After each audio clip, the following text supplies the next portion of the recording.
Hallo und herzlich willkommen beim Michi Kinder- und Jugendfilmfest. Ich bin Frieda. Und ich bin Adrian. Heute interviewen wir Jin Won Lee. 안녕하세요. 아이들은 즐겁다를 연출한 이지원입니다. 네. Warum hast du diesen Film gemacht?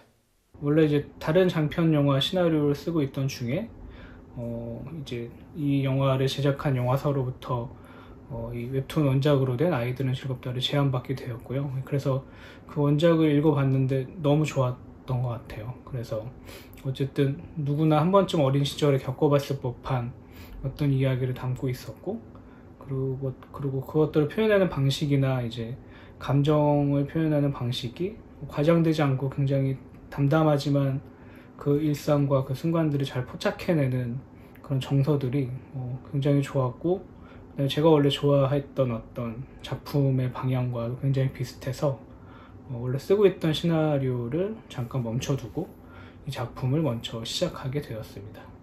Hast du noch Freunde aus der Schulzeit? 뭐 많은 친구들과 연락을 하고 지내지는 못하는 것 같아요.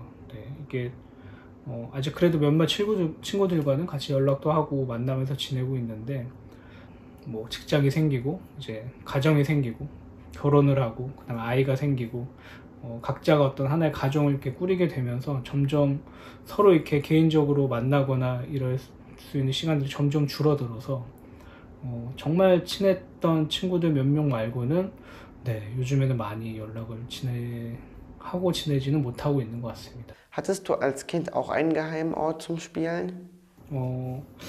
비밀스러운 아지트는 어떻게 보면 모든 아이들의 로망이죠. 예, 저 또한 어린 시절 그런 아지트가 되게 있었을 생각했었고, 근데 뭐 이 영화의 다이와 이제 친구들처럼 그렇게 멋지고 이렇게 비밀스러운 아지트는 아니지만, 그래도 제가 어렸을 때는 이렇게 동네에 있는 어떤 놀이터나 그 동네 뒤에 이제 산이 있었어요. 예, 논과 밭과 이제 그런 산이 있었는데, 그런 산에서 친구들과 많이 놀았던 기억이 있습니다. Warum muss Jae-kyung immer zum Nachhilfeunterricht? 이 문제는 어떻게 보면 좀 복잡한 문제인 것 같은데요. 제가 생각하기에는 뭐 단순하게 두 가지 분류의 아이가 있다고 생각을 하면, 하나는 어른의 돌봄을 받지 못하는 아이가 있고요. 또 하나는 어른의 과잉 돌봄을 받는 아이가 있다고 생각을 합니다.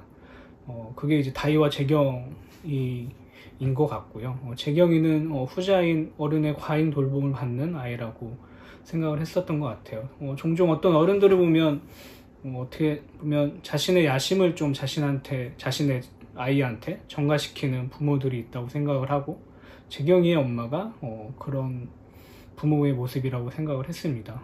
한국의 경우가 조금 이런 경우가 좀 심하다는 생각이 드는데, 어떻게 보면 어릴 때부터 경쟁을 해야 하고, 경쟁을 이기기 위해서 어떻게 보면 계속 어릴 때부터 공부를 해야 되는 건 거죠. 네, 그래서 재경 엄마 입장에서는 어쨌든 아이의 미래를 위해서 경쟁이 뒤처지지 않게끔 하기 위해서 이런 식으로 계속 사교육을 시킨다고 이야기를 하지만, 그것으로 인해서 어떻게 보면 아이들의 개성이 점점 없어지는 것 같거든요. 그래서 뭔가 개성보다는 획일화된 어떤 기준에 맞춰지다 보니까 각자 아이들이 가진 개성보다는 획일화된 어떤 모습으로만 계속 자라나게 되는 그런 사회가 점점 되는 것 같다는 생각이 들었습니다. Ist der Mann im Film Thais richtiger Vater? 네, 이 질문은 다이의 친아빠가 아닙니다. 다이 엄마와 결혼을 했지만 이미 결혼 전에 다이는 이미 태어난 상태였고요. 그래서 피가 섞이지 않은 가족관계로 형성된 가족이라고 생각을 하고요. 그래서 뭐 어떻게 보면 조금 어색한 부분도 없지 않아 있지만, 제가 생각하기에 가족한테 정말 중요한 것은 이게 피가 섞였냐 안 섞였냐의 문제보다는 이들이 함께한 시간, 그 다음에 이들이 서로가 서로를 생각하는 마음, 이런 마음이 훨씬 중요하기 때문에 비록 친아빠와 친아들의 관계는 아니지만 이들이 시간이 지나고 서로가 서로를 알아가면서 점점 어떻게 보면 조금 더 돈독한 가족의 형태로 만들어지는 모습이 더 좋지 않을까라 생각을 했었고요. 그래서 어쨌든 다이 아빠는 그 피가 섞인 친아빠는 아닌 설정입니다. Woran stirbt Dae's Mutter? 이게 이제 영화상에서는 구체적으로 설정은 안 돼 있지만 저는 암이라고 생각을 했어요. 그 다음에 암 중에서도 혈액암 구체적인 사실은 그런 설정을 가지고 촬영을 했는데, 뭐 굳이 영화에서 엄마의 병세와 엄마의 어떤 그 병명을 구체적으로 그리지 않은 이유는, 엄마의 그런 아픈 모습을 너무 막 적나라하고 구체적으로 보여주는 게 이 영화와는 별로 어울리지 않는다라고 생각을 했고, 어떻게 보면 그게 조금 폭력적으로 다가올 수도 있다고 생각을 했었던 것 같아요. 그게 왜 그러냐면, 어쨌든 이 영화에서 중요한 것들은 다이의 감정이라고 생각을 했거든요. 그러니까 엄마를 봤을 때도, 엄마가 아픈 모습을 보더라도 엄마의 아픈 모습보다는 그 아픈 모습을 보고 다이가 느끼는 감정이 훨씬 중요했기 때문에, 이 영화에서는 엄마가 아픈 병 때문에 아픈 모습을 보는 게 딱 한 번 나오거든요.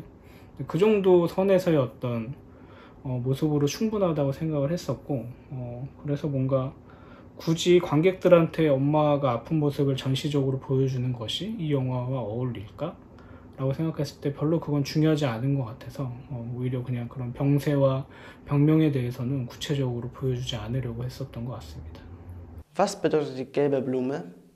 노란 꽃의 의미에 대해서 설명을 하려면, 노란 꽃도 있지만 노란 꽃이 심어져 있는 화분의 의미도 같이 설명하는 게 좋을 것 같아요. 그래서 우선 노란 꽃의 의미는 어쨌든 노란색이 보호의 의미를 가지고 있다고 생각을 하고요. 그래서 어떻게 보면 아이들은 어른들의 보호와 관심을 받으면서 자라야 되는 존재이기도 하니까요. 그 다음에 한편으로는 그게 꼭 아이한테만 딱 국한되는 게 아니라, 그 보호라는 것들은 아이도 마찬가지지만 어른도 받아야 되는 존재이기도 한 거죠. 그래서 노란색의 전체적인 의미는 어쨌든 이 영화에 등장하는 모든 인물들이 서로가 서로한테 어떤 마음을 주고 서로가 서로 돌봐줌으로써 서로가 같이 보호할 수 있는 어떤 의미로서 노란색을 사용했던 것 같고요.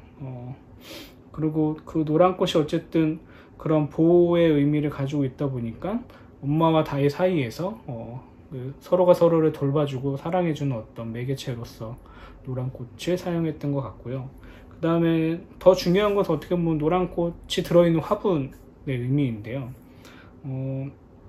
어떻게 보면 노란 꽃을 보호해주는 하나의 울타리이기도 한 건 거죠. 그래서 어떻게 보면 이 영화에서 제가 가장 하고 싶었던 얘기는 아이들을 둘러싸고 있는 어떤 울타리에 대한 이야기였거든요. 그래서 울타리는 어떻게 보면 어른들이 만들어 놓은 울타리인 건데, 이게 뭔가 어른들 입장에서는 아이들을 보호하는 울타리이기도 하지만 한편으로는 그게 아이들을 오히려 구속하고 가다두는 울타리가 될 수도 있다고 생각을 했어요. 그래서 이 영화를 보시면서 어른은 과연 어떤 어른이어야 될까? 아이들한테 나는 어떤 어른이어야 될까에 대한 좀 고민과 생각들을 해봤으면 좋겠다는 생각을 했었고요.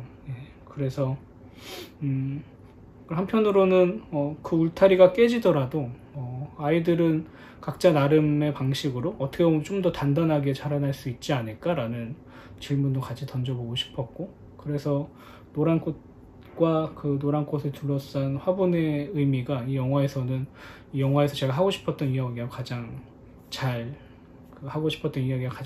드러날 수 있는 어떤 의미적인 장치이기도 했었던 것 같습니다.